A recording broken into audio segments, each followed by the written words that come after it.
kusoo dhawaada janaalka Karama Films muuqaalka leeg saar YouTube-ka subscribe waa ku mahadsantahay daawashadaada. Filimku wuxuu ku bilaabmayaa 3 nin oo ugaarsanaya kayn dhexdeeda. Mid ka mid ah oo la yiraahdo Dale ayaa ka socma saaxiibadiisii uu u dabagalo xayawaan u arkay. Muddo yar kadib Dale wuxuu helaa xayawaankii wuxuuna isu diyaariyaa inuu rasaas ku dhufto. Si lama filaan ah ayuu nin weyn oo madax bidaar leh uga soo muuqdaa gadaashiisa wuxuuna Dale ka tuuraa buur dheer dusheeda, taas oo isla markiiba disha. Ninkaas waxaa la yiraahdaa Ryan Fared, waana booliis hore oo u soo baxay inuu aargoosto maadaama dhowr sano ka hor la dilay qoyskiisii oo dhan. Dale wuxuu ka mid ahaa dadkii ka dambeeyey dilkaas. Kadib markii uu dilo Dale, Ryan wuxuu baabuurkiisa u kaxeeyaa magaalo yar oo la yiraahdo Hobe. Magaaladaas waxaa maamula burcad mootoley ah oo aad u rabshad badan, xitaa sharifka magaalada ayaa ka baqa. Ryan arrintaas wuu og yahay balse wax dan ah kama geliyo, wuxuuna si toos ah u galaa magaalada. Markii uu Hobe gaaray, Ryan wuxuu istaagaa kaalinta shidaalka si uu u soo iibsado waxyaabo uu u baahan yahay. Wuxuu sidoo kale weydiiyaa halka uu habeenka ka seexan karo. Ninka leh kaalinta shidaalka oo lagu magacaabo Kirby ayaa u sheega in magaalada uu ku yaallo hal motel oo keliya. Motelkaas waxaa maamusha gabadh dhalinyaro ah oo la yiraahdo Daray. Dad badani ma yimaadaan motelka sababtoo ah dadka intiisa badan waxay iska ilaaliyaan inay yimaadaan magaalada Hobe. Daray aad bay ula yaabtaa in Ryan uu ku dhiirado inuu yimaado magaaladaas, balse Ryan wuxuu ugu jawaabaa inuu halkaas u yimid arrin shakhsi ah. Dhanka kale, sarkaal gaar ah oo ka tirsan FBI laguna magacaabo Frank ayaa isaga iyo kooxdiisu qorsheynayaan sidii ay u qaban lahaayeen Dale, kaas oo sidoo kale ahaa kufsade halis ah. Iyagoo wada hadlaya ayaa waxaa soo gala sarkaal kale oo u sheega in Dale meydkiisa la helay. Muuqaalku wuxuu markaas dib ugu noqdaa xilli hore markii Ryan uu weli booliis ahaa. Wuxuu ku sugnaa xaflad ay wada joogeen qoyskiisa iyo saaxiibadiis markii koox dambiilayaal ah ay goobta yimaadeen oo rasaas ku fureen qof kasta oo meesha joogay oo ay ku jiraan Ryan iyo qoyskiisaba. Hogaamiyaha kooxda weerarka soo qaaday waxaa la oran jiray Drake Santiago. Wuxuu sidaas u sameeyey sababtoo ah wuxuu aad u necbaa booliiskii hore xabsiga u dhigay. Sidaas darteed wuxuu go'aansaday inuu ka aarguto isagoo dilaya booliiskaas iyo qoysaskoodaba. Ryan wuxuu ka mid ahaa bartilmaameedyadiisa, balse si mucjiso leh ayuu uga badbaaday weerarka inkastoo rasaas lagu dhuftay. Wakhtiga xaadirka ah, Ryan ayaa baabuurkiisa ku dhex wada magaalada. Markaas ayuu arkayaa dhowr mooto oo taagan bannaanka dhisme. Mid ka mid ah xubnaha burcadda mootoleyda ayaa ka soo baxa dhismaha, wuxuuna si aad ah uga caroodaa eey ku ciyaya. Wuxuu la soo baxaa bastooladiisa si uu eeyga u dilo, laakiin wax yar ka hor inta uusan rasaasta ridin, Ryan ayaa soo farageliya. Wuxuu ninkii baraa cashar adag isagoo si xun u garaacaya. Qaylada iyo buuqa uu Ryan sameeyey ayaa soo jiitay dareenka xubnihii kale ee burcadda ee gudaha dhismaha ku jiray. Dhammaantood dibadda ayay u soo baxeen si ay u arkaan waxa dhacay. Hogaamiyahoodii ayaa isna halkaas joogay, waana Drake. Drake ma uusan xasuusan wejiga Ryan, taasina waa arrin macquul ah maadaama uu noloshiisa dilay dad aad u badan. Inkastoo Ryan uu si xun u garaacay mid ka mid ah raggiisii, Drake wuxuu go'aansaday inuu iska daayo sababtoo ah wuxuu haystay howlo ka muhiimsan oo uu qabanayay. Si kastaba ha ahaatee, Drake weli wuxuu ka shakiyey Ryan. Sidaas darteed wuxuu amray walaalkiis ka yar oo lagu magacaabo Rexo inuu si qarsoodi ah ula socdo ninka madaxa bidaar leh. Maalintii xigtay, Rexo wuxuu la kulmay Drake si uu ugu sheego in nin lahaa goob lagu caweeyo uu diiday inuu bixiyo lacagtii ilaalinta ee ay burcaddu ka qaadi jirtay. Drake oo arrintaas aad uga xanaaqay ayaa ninkii ku loolamay hal wareeg oo feer ah. Wuxuu u ballanqaaday in haddii uu guulaysto uusan mar dambe ka dalban doonin lacagta ilaalinta. Inkastoo Drake uu da ahaa, haddana weli wuxuu ahaa nin aad u xoog badan. Wuxuu si fudud uga adkaaday ninkii weynaa. Markii dagaalku dhammaaday, Drake wuxuu go'aansaday inuu sii daayo ninka. Wuxuu weli uga baahnaa lacagtiisa, ninkuna lacag ma bixin karo haddii uu dhinto. Drake iyo burcaddiisu lacagta kuma heli jirin oo keliya qaabkan. Waxay lahaayeen ilo kale oo dhaqaale. Mid ka mid ah shaqooyinkooda ugu waaweyn waxay ahayd ilaalinta warshad lagu farsameeyo maandooriyaha met. Isla wakhtigaasna waxay sidoo kale ku mashquulsanayeen la socodka dhaqdhaqaaqyada Ryan. Habeenkaas, Rexo wuxuu aaday motelka Daray si uu u weydiiyo inay halkaas degan tahay nin weyn oo madax bidaar leh oo lagu magacaabo Ryan. Daray way diiday inay wax jawaab ah siiso. Rexo ayaa markaas bilaabay inuu u hanjabo. Wuxuu u sheegay in haddii aysan u sheegin meesha Ryan joogo uu cadaabta u diri doono. Ryan wuxuu ku jiray motelka wuxuuna maqlay Rexo oo Daray u hanjabaya. Ryan wuxuu joojiyey Rexo sida keliya ee uu yaqaanay, waana isagoo adeegsanaya xoog iyo rabshad. Markii Daray ay aragtay Rexo oo si xun loo garaacayo, waxay uga digtay Ryan in Rexo uu yahay walaalka ka yar ee Drake oo ah hogaamiyaha burcadda. Waxay u sheegtay in haddii Drake ogaado in walaalkiis la dhaawacay uu si xun uga aargoosan doono. Laakiin Ryan wax dan ah kama gelin digniintaas. Wuxuu qabtay Rexo wuxuuna geeyey bannaanka hore ee warshadii burcadda ee lagu farsamaynayay maandooriyaha. Halkaas ayuu baabuur ku xiray, dabadeedna wuxuu sii daayey baabuurkii oo si toos ah ugu dhacay gudaha warshada. Ilbiriqsiyo gudahood waxaa dhacay qarax aad u xoog badan. rexo wuxuu ku dhintay qaraxa, warshadii gebi ahaanba waa burburtay. Ryan isaguna aad ayuu ugu farxay wixii uu sameeyey. Muddo yar kadib Drake iyo xubnihii burcadda ayaa arkay qaraxa. Degdeg ayay ugu ordeen goobta, balse wax ay qaban karaan ma jirin, waxayna indhahooda ku daawanayeen dabkii weynaa ee qabsaday warshada. Drake aad ayuu u xanaaqay markii uu ogaaday in walaalkiis la dilay. wax yar kadib waxaa goobta yimid sharifkii magaalada iyo mid ka mid ah ku-xigeenadiisa si ay u ogaadaan waxa dhacay. Drake iyo raggiisii weli halkaas ayay joogeen. markii Drake uu arkay sharifka, si toos ah ayuu ugu dhaqaaqay, wuxuuna ugu hanjabay in haddii uu isku dayo inuu farageliyo arrimaha burcadda uu dili doono qoyskiisa oo dhan. Sharifku aad ayuu uga baqay Drake, mana uusan ku dhicin inuu la doodo. wuxuu rumaysnaa in haddii uu burcadda u daayo inay sameeyaan waxa ay rabaan ay taasi yarayn karto rabshadaha ka dhaca magaalada. maalintii xigtay, Ryan wuxuu bartilmaameedsaday gaari xamuul ah oo ay burcaddu ku daabulaysay maandooriyaha met kuna sii jeeday magaalo kale. si deggan ayuu uga daba dhacay gaariga isaga oo aan dareen gelin. markii uu helay fursad ku habboon, wuxuu hawada ka saaray mid ka mid ah taayiradii gaariga, taasoo ku qasabtay darawalkii inuu gaariga ka soo dego. isla markii darawalku soo degay, Ryan ayaa si lama filaan ah u weeraray. wuxuu madaxiisa si xoog leh ugu dhuftay albaabka gaariga ilaa uu miyir beelay. kadibna Ryan wuxuu qarxiyey gaarigii xamuulka ahaa. mid ka mid ah xubnaha burcadda ayaa arkay qaraxa, wuxuuna isla markiiba warka u gudbiyey Drake. Drake aad ayuu uga cadhooday sababtoo ah gaariga waxaa saarnaa maandooriye aad u badan, taasoo ka dhigan inuu lumiyey lacag aad u fara badan. wuxuu go'aansaday inuu ogaado qofka ka dambeeya weerarka. waxa ugu horreeya ee maskaxdiisa ku soo dhacay waxay ahayd inuu Ryan yahay. si uu xaqiiqada u ogaado, Drake wuxuu amray raggiisa inay Kirby u keenaan saldhigooda. markii Kirby la keenay, Drake wuxuu ku amray inuu baaritaan ku sameeyo Ryan oo uu ogaado qofka uu yahay. wuxuu u sheegay in haddii Ryan lagu helo dembigaas uu isagu gacantiisa ku dili doono. Kirby aad buu u baqay, mana uusan haysan doorasho kale oo aan ka ahayn inuu amarka qaato. isla maalintaas, Kirby wuxuu bilaabay baaritaanka Ryan. wuxuu aaday motelka, halkaas oo uu yaalay baabuurka Ryan, isagoo rajaynaya inuu ka helo wax macluumaad ah. intii uu gaariga baarayay, Ryan ayaa ka soo baxay motelka, wuxuuna si lama filaan ah ugu qabtay isagoo falkaas ku jira. Kirby oo aad u walwalsanaa ayaa isku dayay inuu xaaladda dejiyo. wuxuu Ryan ku casuumay inay gurigiisa ku wada cabaan wax, maadaama gurigiisu uusan ka fogayn motelka. laakiin Ryan ma ahayn nin si fudud loo khiyaaneeyo. markii ay guriga gaareen, Ryan wuxuu si toos ah u weydiiyey sababta uu u baarayay baabuurkiisa. Kirby ugu dambayn wuu qirtay runta. wuxuu u sheegay in Drake ku amray inuu baaritaan ku sameeyo Ryan oo uu ogaado cidda uu yahay. isla markii Kirby hadalkii dhammeeyey, waxay maqleen cod mooto bannaanka istaagtay. waxaa yimid Carab oo ka mid ahaa raggii Drake. Carab wuxuu u yimid inuu Ryan la dagaalamo. dagaalkoodu wakhti badan ma qaadan. Ryan si fudud ayuu uga adkaaday Carab, balse halkii uu dili lahaa wuu iska sii daayey. dhanka kale, Drake isaguna wuxuu sii waday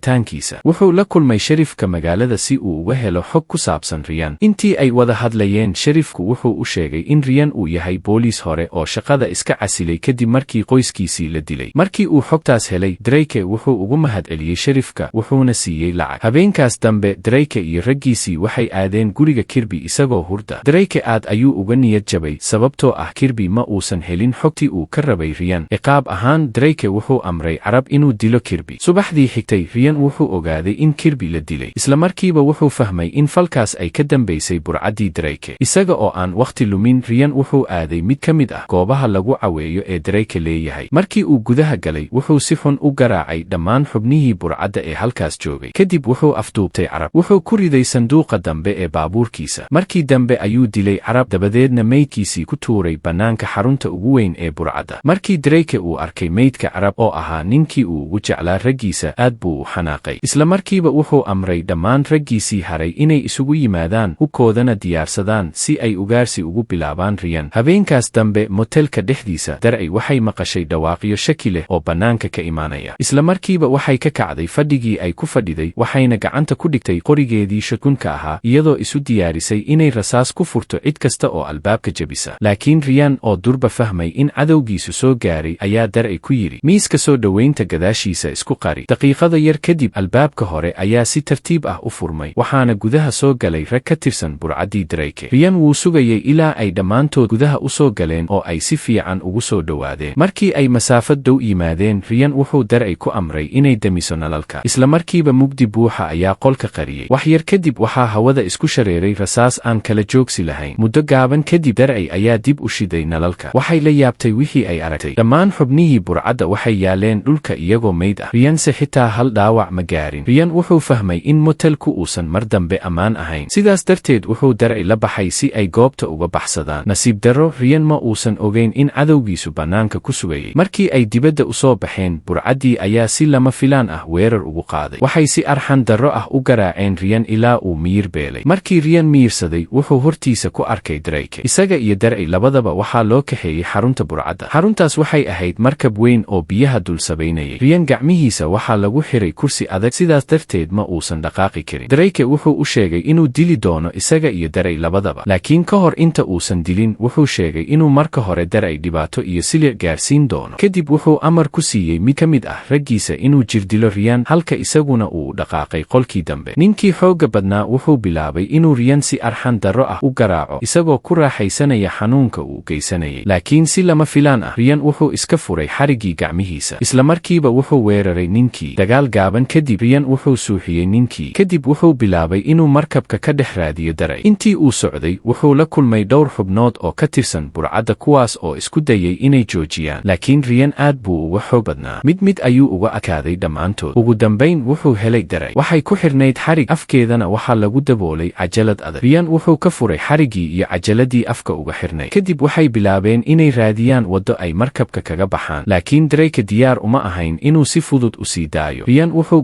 garwaaqsaday in la gaaray wakhtigii dagaalkii ugu dambeeyey. Wuxuu Darci ku amray inay baxsato, halka isaga uu wajihi doono Drake. Ka hor intuusan dagaalku bilaaban, Drake wuxuu sheegay inuu hadda xusuustay Ryan. Wuxuu yidhi, waxaan hadda ku xusuustay, adiga waxaad ahayd booliiska aan qoyskiisa dilay. Waxaan moodayay inaad adiguna dhimatay. Markaas kadib waxaa bilowday dagaalkii ugu dambeeyey ee u dhexeeyey labada nin. Waxay isku haleeleen dagaal aad u adag oo aan wax naxariis ah lahayn. Laakiin ugu dambayn Ryan ayaa ka awood batay Drake, wuxuuna ku dhuftay jug culus oo dhulka ku riday. Isla markii Ryan u maleeyey inuu dagaalkii ku guulaystay, Drake ayaa si lama filaan ah mar kale u istaagay. Wuxuu si degdeg ah u qaatay mindi, wuxuuna isku dayay inuu gadaal kaga weeraro Ryan, isaga oo filayay inuusan dareensanayn. Nasiib wanaag, isla wakhtigaas waxaa goobta yimid FBI-ga sarkaalkiisa gaarka ah ee lagu magacaabo Frank. Frank wuxuu si degdeg ah u qaatay qorigiisa, wuxuuna rasaas ku dhuftay Drake ka hor inta uusan Ryan dhaawicin. Drake isla goobtii ayuu ku dhintay. Kooxda FBI waxay magaalada Hobe u yimaadeen si ay u soo afjaraan burcaddii Drake, kuwaas oo muddo dheer cabsi iyo dhibaato ku hayay shacabka magaalada. Markii wax walba dhammaadeen, Frank wuxuu go'aansaday inuusan Ryan xirin. Wuxuu rumaysnaa in mararka qaarkood booliisku weli u baahan yahay qof sida Ryan oo kale ah si uu ula dagaalamo dembiilayaasha halista ah. Kadib Ryan wuxuu ka tegay magaalada Hobe. Intii uu baxayay, wuxuu Frank u ballanqaaday inay maalin uun mar kale kulmi doonaan. Dhammaadka filimka, Ryan waxaa lagu arkayaa isagoo weerar ku qaadaya goob kale, isla markaana rasaas ku furaya koox dad ah. Dadkani waxay ahaayeen saaxiibadii haray ee Drake, kuwaas oo iyaguna qayb ka ahaa dilkii qoyskiisa. Hadda Ryan wuxuu u yimid inuu mid u dilo si uu u dhammaystiro aargudashadiisa. Casharka laga baranayo sheekadan waa: haddii aad qorshaynayso inaad keligaa wajahdo burcadan, hubi inaad tahay booliis hore oo leh aargoosi aan dhammaanayn, isla markaana qaraxyada u adeegsada sidii astaantaada gaarka ah.